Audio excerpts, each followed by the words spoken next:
Ready? Okay. They just appear out of the air when you need them. That's good. It's good to see each of you this evening.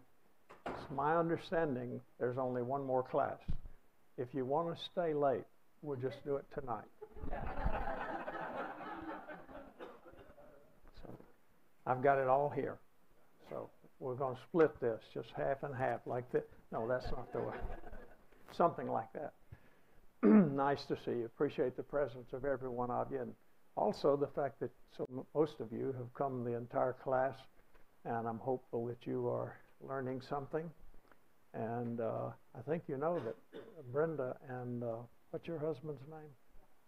What? Anyway, the Nerlins are going to leave next Monday for a trip. And that will be wonderful. Paulette and I will be leaving 2 weeks from Monday. 2 weeks from Monday. Yeah, first day of May. And this will be her first trip. And guess who her guide is going to be? Wow. I hope they don't arrest me for guiding without a license, but I don't think that would happen. Good to see each of you. Let's begin our class now with prayer. Father in heaven, thank you so much for the wonderful blessings you've given us, and we thank you for this time that we can come together and study your word and those things that are in your word that help us understand other portions of your word even better. Be with us and direct us. In Jesus' name, amen. Okay, tonight we're going to begin to talk about, or continue to talk about the other thing. What happened right here? It's easy to lose this. And so we're going to talk about the work in stone, and that's really all we're going to get to. We're going to do that both lessons. I told you we'd go on to something else, but I've got a lot of good material here, I think, and I think you'll enjoy it. So here's something we've talked about before, and that is the recent excavations at the city of David. And I mentioned this, but I have the better slides that I had failed to put in, and they've been prepared especially for this kind of understanding. There was a woman from Britain named Kenyon, Kathleen Kenyon. She was a famous archaeologist in Jericho and then in Jerusalem and perhaps other places. And she completed her work in 1967.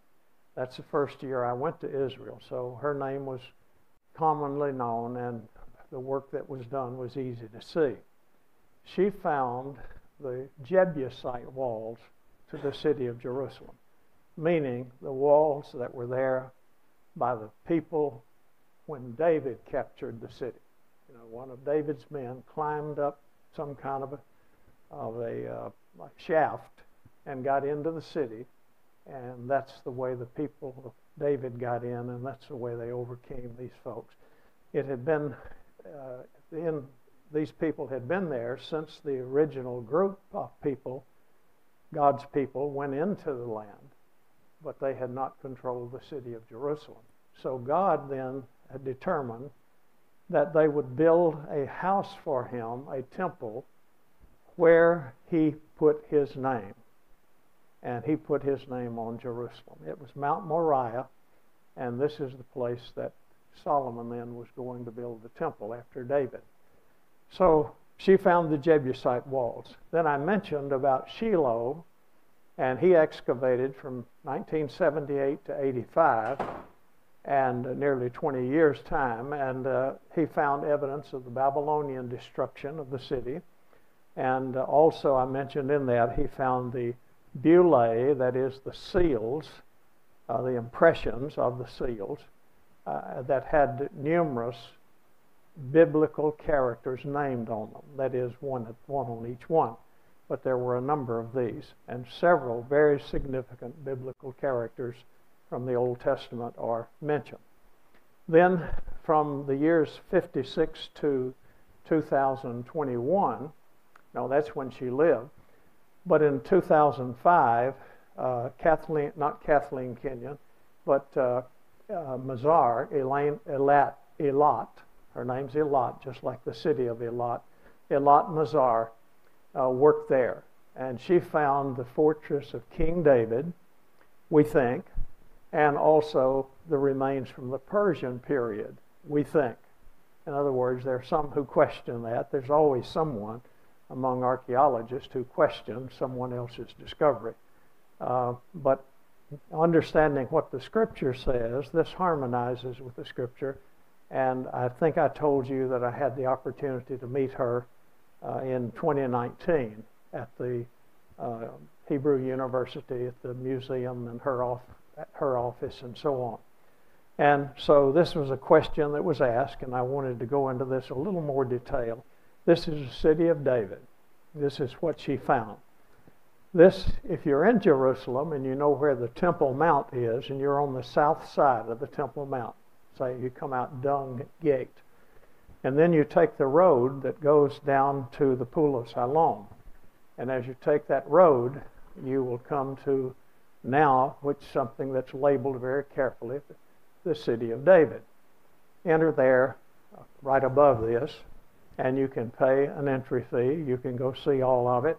And also, you can walk through the tunnels, various tunnels and shafts that have been built. This is not for everyone, but it is a very nice experience. And you'll see various shafts that were made by the Jebusites and by other people, and various explorers over the years, or archaeologists in more recent years, have rediscovered those. So you see that this fortress that she found just south of the Temple Mount is very large. I mean, these stones are, these walls would be like this. You see also they're made of very rough stone. That would be what we might expect at that period of time. And so those are small rooms. They're probably a little larger than we think of, and some of these might have been simply for storage of certain things and not where one would live. And so that was her work in 2008. Now, these are the photos that I wanted to show you, the newer photos. In this photo, I have things numbered so that you can see where they are. I want you to take a look, and let me get the light on, that you have right here. Where's number 1? Anybody see? There's 2. There's number 1. That's what that roof covers what I just showed you. That's the city of David, right up on the peak of the city of the Zion, the town, you know, what was originally Zion. And later it was extended to the whole city. All right. Number 2 is going to be the Persian period, and it's going to be what she suggested is from the time of Nehemiah, when Nehemiah rebuilt the city, when he returned from captivity and was sent by the Persians. Then that would be his city. All right, so now go back to where I was before and find those numbers again. Let me see. Here we go again. So number 1, number 2. Number 2 is the stepped stone structure. You remember showing that? It's very large stone structure, kind of like a buttress to hold up the city. That's what it looks like, and maybe its purpose was. And then as we continue and go down to number 3 is the continuation of this buildings along here. And then when we come down to number 4, this is the work that was done. You've got right in here steps that are coming down like this. So if you wanted to go today, that's the way it is today. And then you've got number 4, and then you've got number 5. Number 5 and 4 are the ones that were discovered by Kenyon. And one of these is the Jebusite wall, and another one is a wall later on, the Bronze Age wall. That'd be about 1200 years BC, something along that line. And then come on down further, and you will see number 6. And number 6 is Gihon Spring. So when you get to Gihon Spring, you are at the bottom of the Kidron Valley. I mean, at this point, you're at the bottom of it. And that's where the spring begins. Then the spring continues to go south, curving around. I showed you how it was dug inside. And then you come to the Pool of Siloam. And that would be kind of the end of the city of David. So I hope this picture helps you a lot. I worked on this for a long time in order to post it on the blog. And I did not get it posted, but maybe someday now I can do that. And then let's go to something else about this. Someone asked the question. I don't know if it's somebody from this class, but I think it was.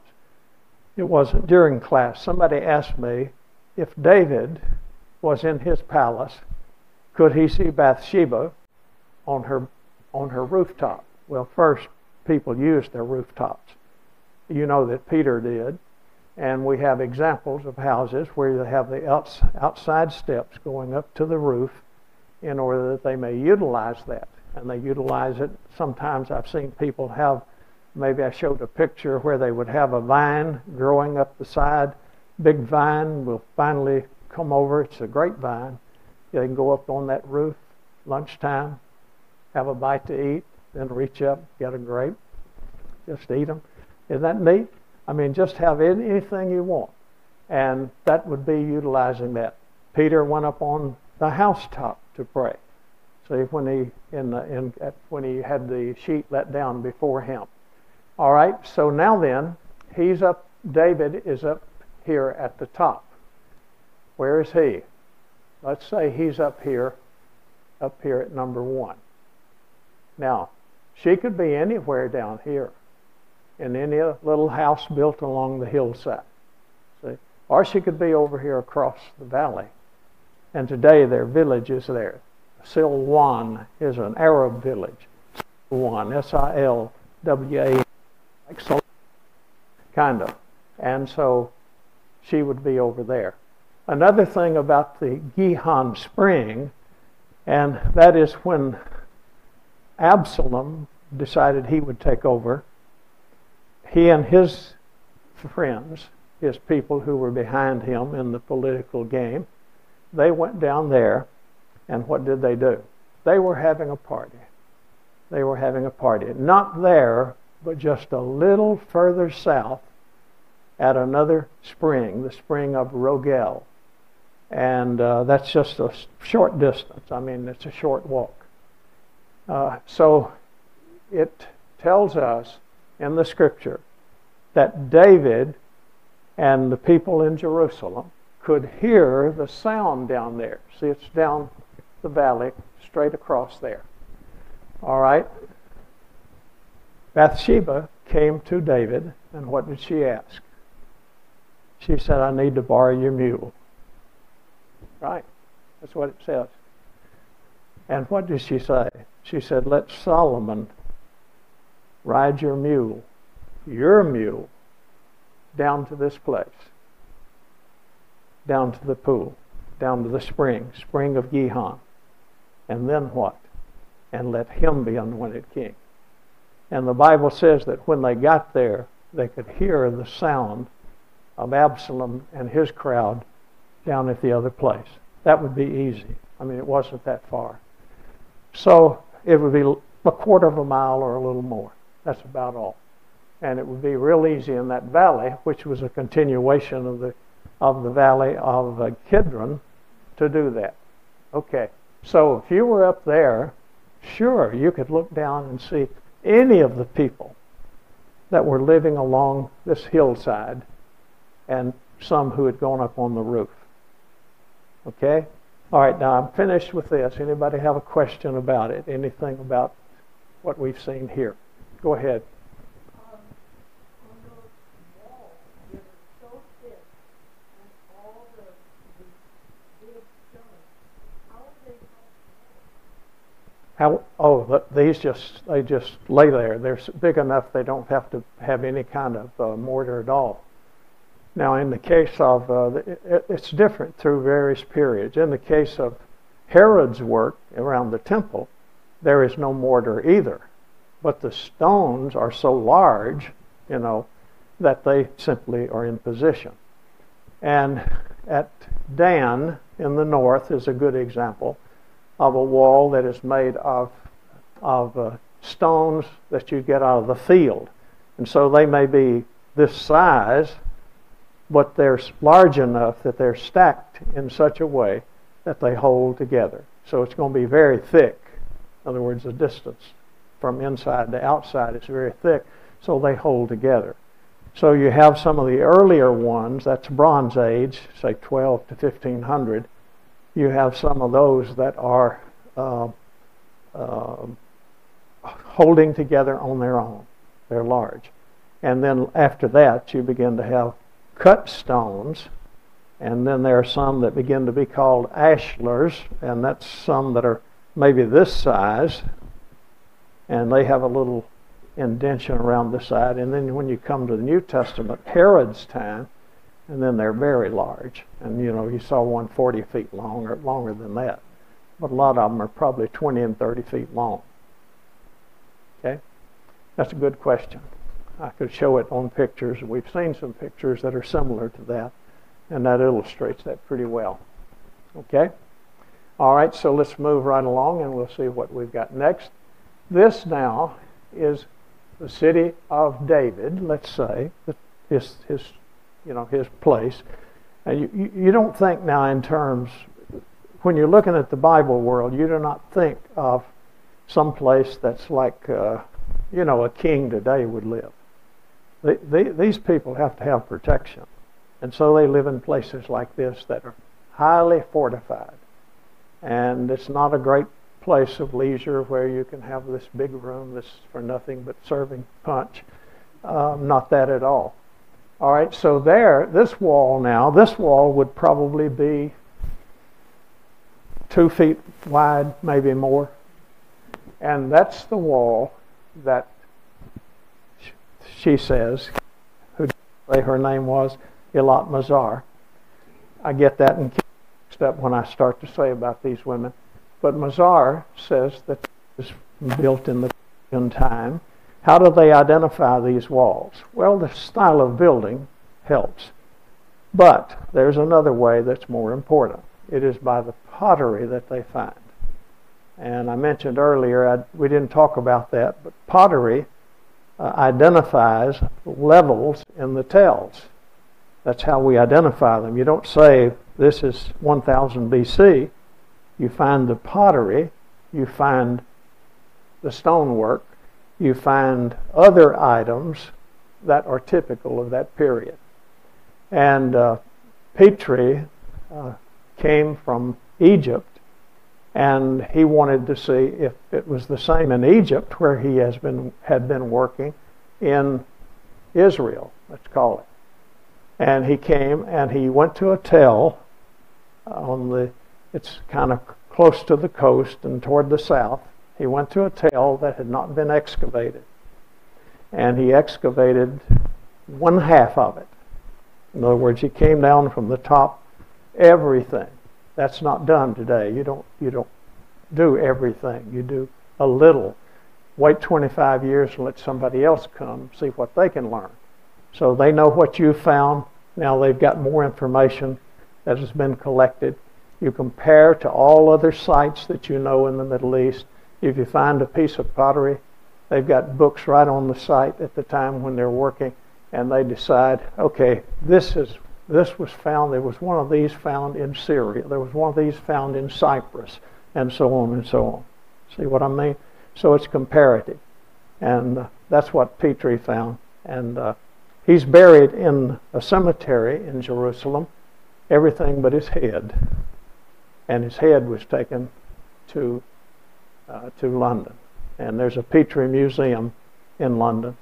And I've not gone there, but I've seen pictures of the museum and of the head. It's a small museum, but it's a collection and memorabilia of his work that was there.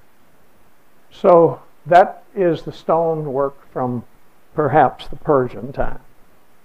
So an amazing piece of material. Here we are. Am I going backwards? Yes. All right. Now, this was Shiloh's work. See, that was the stepped stone structure.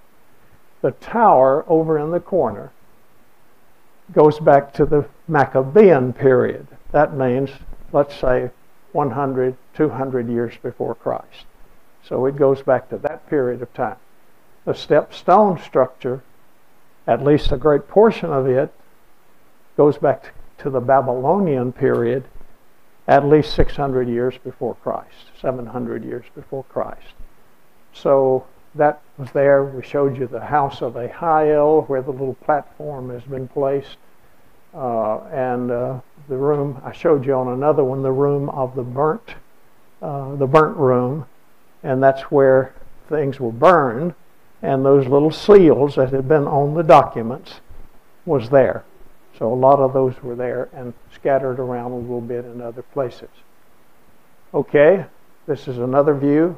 Same thing now, just to show you again and let you see all the way from the top, number 1, down to number 6. And that's Jerusalem, the way it has been through the centuries. So it was just a little place at the time.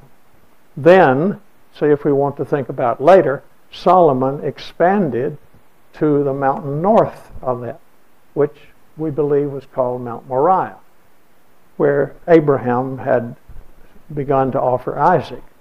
Let's say he did offer Isaac. And so that would be to the north of this site.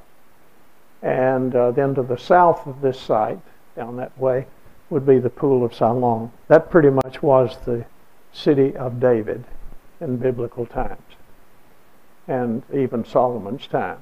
Okay, it would be Hezekiah's time before it's going to expand to the west. All right, here we go. This is the work of Kenyon, and you see what she found. Look down at the bottom. You have the Bronze Age wall right here. That'll be over in here. You have then after that the Iron Age wall, and then you have up here the pinnacle of the temple. You see that? When Jesus was taken by the devil to the pinnacle of the temple. Now it could be either side. It could be the south east, which is what this is, or it could be the southwest. But in either event, he took him to the highest point around of the city wall, very high. And he said, throw yourself down. See what your God will do for you. See? So that was the temptation of Jesus, was at a place like that. And so you can, from here, and that shows you the depth of this valley at this point. That's why I would show you something like this. Okay? We didn't talk, this is back to stonework now. We saw a lot of stone then, didn't we? But we come back to the cisterns, and the Promised Land had hewn cisterns. I think we talked about these a little bit. And you remember also that when Jeremiah came along as a prophet, he said, quoting God, "For my people have committed 2 evils. They have forsaken me." And how does he describe himself? The fountain of living waters. To hew for themselves cisterns, broken cisterns that can hold no water. So I've hinted at the cistern several times, but I wanted to show you some. This is the entrance to the cistern, a great big cistern at Beersheba. The Israelis do not say Sheba. They pronounce the B as a V. And so it's Beersheba is the way they say it. So it's we would say it in English Beersheba, but they say Beersheba. We say Beersheba. They say the other. And so I'm headed down, hard hat and all. They require you to wear these if you go down into this cistern, and it is a place where water was stored. My photos were not very good, and I have an acquaintance who runs this organization, and I'm using one of his, and you see it looks like it's pretty well plastered. See how smooth the walls are? And that's what you have to do in a cistern. It's a lot of work. And then almost every year you have to go down and kind of work on the walls replaster them or smooth them out, all the work that needs to be done. And this is a cistern at Bethany beyond the Jordan. See, looks like a plaster job. Doesn't have to be as smooth as you'd want in your house, but nonetheless it is very nice and will hold the water. And so a broken cistern, which Jeremiah talked about, would hold no water. See, good illustration, isn't it? And he said, you've forsaken the source of living waters. We talked about the springs. You've forsaken those, and now you've gone off and you've used cisterns. That means the idolatry and so on they had gone after. And I wanted to mention another sort of thing that involves stonework, and that is the mikveh, or mikvaot. And the mikveh is the ritual bath. The Jews, you know, had to cleanse themselves. They had to be clean, or they could not enter into the temple. My understanding is this was a list of arbitrary things. God said, don't eat pork. You know, can't have bacon for breakfast. And he said, you can't do these things. And there's certain animals you can eat. There are animals you can't eat. There's fish you can't eat and fish you can eat. And so that's the way they did.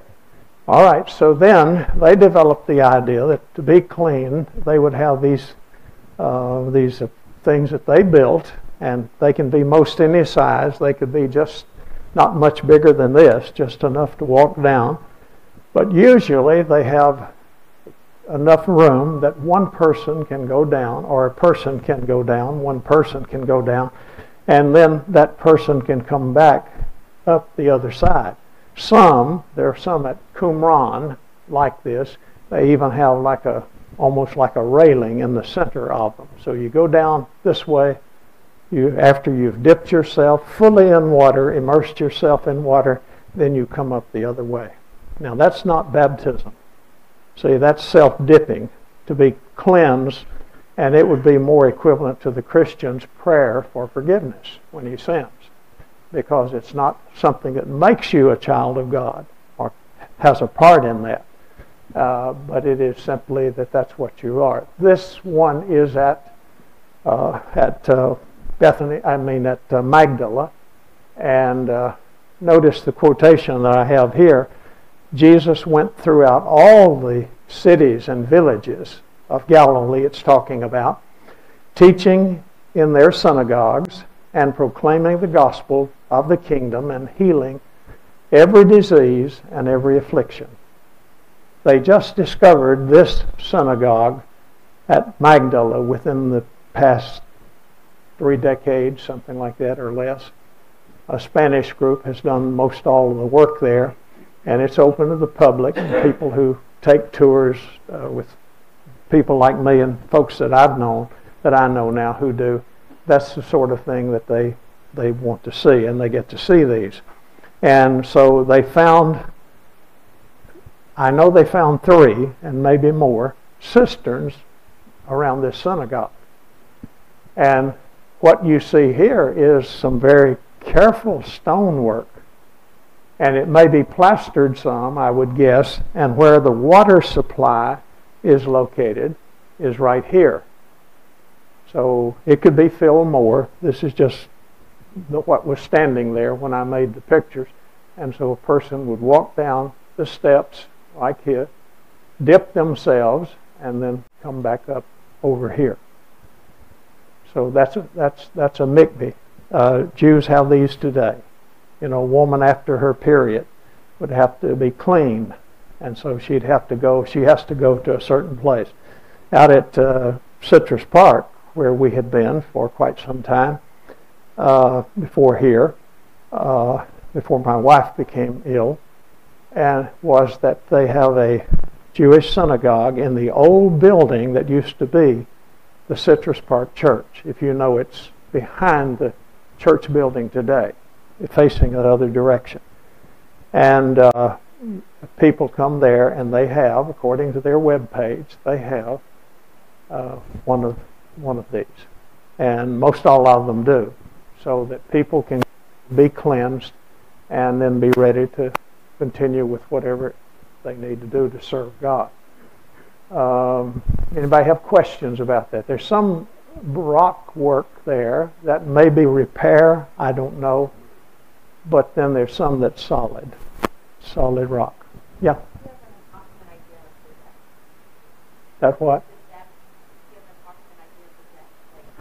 Yeah, it's not real. This is not very deep. I assume the water would be higher. They would have to bring the water. They're right on the Sea of Galilee, so they could bring the water. And then we're talking a little bit about the jars they'd keep it in. So it would be something deep enough. There's one at Qumran that you can see when you visit there. There's one outside, an original, and then there is one that is, just made up to let you see, and has somebody's sandals there and somebody's robe there, and then the idea is they've walked down the water to be cleansed, and they walk back. There's one at Masada. I'm pretty sure I'm right that at the Herodium, where Herod had one of his fortresses, that there is one there. They would need to be cleansed even when they were hiding from people, when they were protecting themselves, they would have to be cleansed. Okay, and now other stonework. These are anchors, I would call them. They're typically called their mooring stones. In other words, just holds the ship, keeps it from moving around. And that's at Tel Aviv University. There is a tell. How would you like to go to school to study archaeology where they've got a tell on campus? And that's what they have. And it's one of the Philistine tells. It is Tel Kasili. And there is an altar there from the Philistines that is left at that site that was excavated. And on the way to it, they have these stones, which are very large. And where did they come from?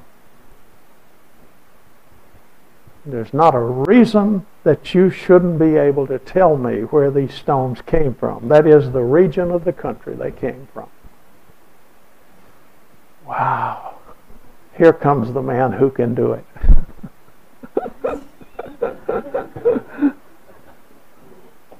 What kind of material is it? Basalt. And where do we get basalt?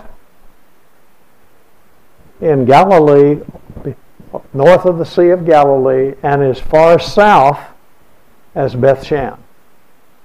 So all that region was basalt. So when you see basalt in Jerusalem, I've seen it at the Pool of Bethesda. When you see basalt at Qumran, oh, somebody's been traveling and selling. I have basalt for sale. I've got these things for sale that you can buy from Galilee. These are wonderful things. So that lets you know where these come from. So it's typical of so many things. I wanted to tell you a word or two about the work of Mendel Nun. The word Nun is the word for fish. This man became an expert in the fish of the Sea of Galilee and things pertaining to fishing, and wrote a book about it, which I have mentioned at the bottom. On the blog, you can search for Fish of the Sea of Galilee.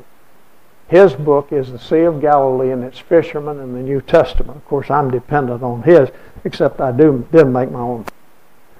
And he has identified, in 1980, the water level of the Sea of Galilee was its lowest it had been in a long time.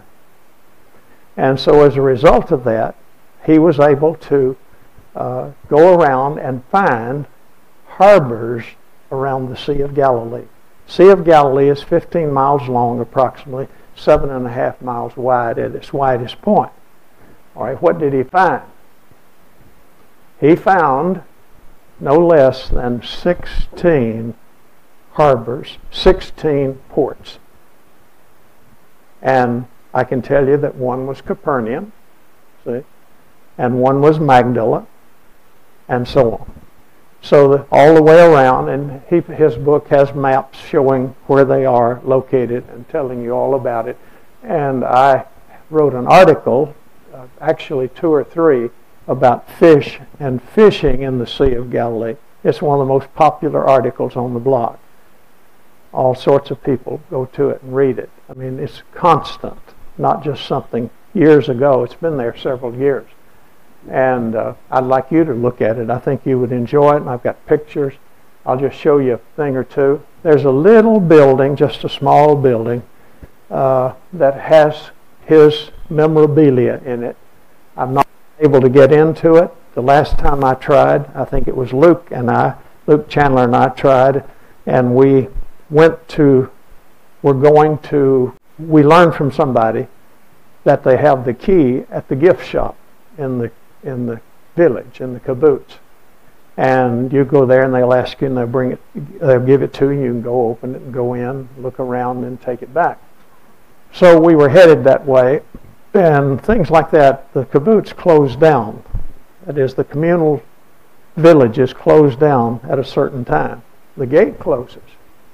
So no stranger is going to come in at that time. It's like a gated village, gated subdivision today. And so this little building is called the House of the Anchors. A House of the Anchors. And outside, he calls these mooring stones, but I call them anchors. I think you would as well. And those are some. These actually are anchors, but there's something unique about them. If we talked about religion, in the Old Testament and the prophets, over and over and over, he talked about the standing stones. Standing stones. And the standing stones are usually in this shape. And usually today, when they're found, they're broken right here. In other words, somebody came along and decided we're not having any idolatry. Oops, sorry.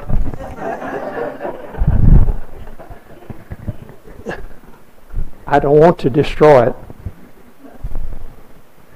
So this is what he says those are. I guess I lost that, didn't I? These are imitation of, you see, the cult stones that you might find at the corner of a street so that you could just stop anywhere. And I've got pictures of places where the archaeologists found that. You go a little distance, and behind this street right here, right on the corner, and maybe it's right behind here, there will be one of these. Standing stone. Not like an anchor, but these are turned into anchors so that you can see 2 things here. Okay, and fishermen unloading their fish. This was 2009. You won't see this much anymore. And the reason you won't see it is because there was so much fishing. It was overfishing of the Sea of Galilee. So most of the fish that are sold and that are eaten in the restaurants around, St. Peter's fish is the favorite one, and those things are raised in the ponds to the south of Tiberias. And there are a lot of them between there and the Jordan River.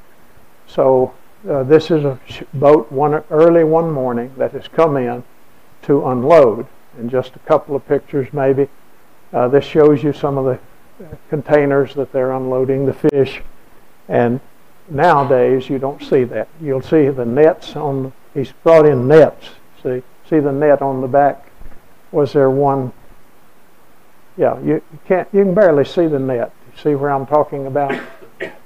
Everybody see that right there? It's rolled up, and then you see the net again on the back of the boat. And the picture's not turned wrong. That's Hebrew. From right to left. So here's fish. That fish is called a bini, B-I-N-Y, the one the man's holding. It almost looks like he's a magician, and he's got it standing up for him. But he's just lifted it up. He's got it with the left hand, and he's just lifted it up. And that's the largest, I think, that he brought in that day with a little boat, and that's right at Tiberias, a little harbor that is there. Sometimes those who run the tourist boats will illustrate or demonstrate casting of nets. I've never seen one catch a fish because there's not that many. But he's at a place called Tabgha. And Tabgha is the church building that is there, is the church of the primacy. The Catholic view is that this is where Jesus had breakfast prepared for the disciples. You remember when they came in? And so he had all of that. And there are 7 springs where just over his head, there's 7 springs that are sending warm water into the Sea of Galilee. So the fish love that area. See? Now, something else, I could show you lots of pictures of several of this, but at the time when the water was low, you see, it's a good distance from the water to the church building. But when the water is high, more like normal, we would say, then the water goes right up to that building. We're just below that building. And there is a large rock that you can see on the outside of that building, and that rock, then the church building is built on top of that rock. And the theory is that this is the table that Jesus set before them. In other words, a rock there that he had, where he had laid out the things that they were going to eat and so on. And they'd spent their time fishing.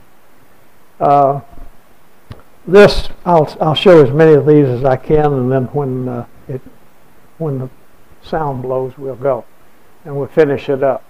If anyone forces you to go 1 mile, go with him 2 miles. Now the Roman soldiers had the right to say to people, you've got to go with me 1 mile. Well, of course, that's grating. I'm headed that way, and he stops me and says, you've got to go with me 1 mile. So what do? Well, you have to go with him 1 mile, and you're mad at him the whole time, right? But Jesus said, no, don't be like that. He said, if they ask you to go 1 mile, go with them 2 miles. Show them what kind of person you are and what kind of God you serve. Go with them 2 miles. And so that's what is taught. Here are some road markers, mile markers. And if you can see carefully on them, you will actually see that there is writing on that. I don't know, can you see that or not? Yeah. And there's writing on this one also. I'm not sure about that one. And then let me get to one where you can really, no, this one doesn't have the writing. This one is at Bethany beyond the Jordan. And it's right on the edge of a kind of a wilderness area that goes down to the Jordan River, which would be at the top of that, and then across there is Israel. And there are 2 that are on Mount Nebo looking toward, say, Jericho, and in fact there have been numerous ones found. And there are 2 more in the little museum there, or 3, that are much better and have good writing on them. And I'm acquainted with the man who did the work finding the town of Livius, a Roman town, and he tracked these out all the way from down at the valley all the way to Mount Nebo. And 2 of those are on display in the museum. They've got a sign, the writing is really good on them. So anyway, there we go. And we'll see you next time, Sunday night, Lord willing. Thank you for coming.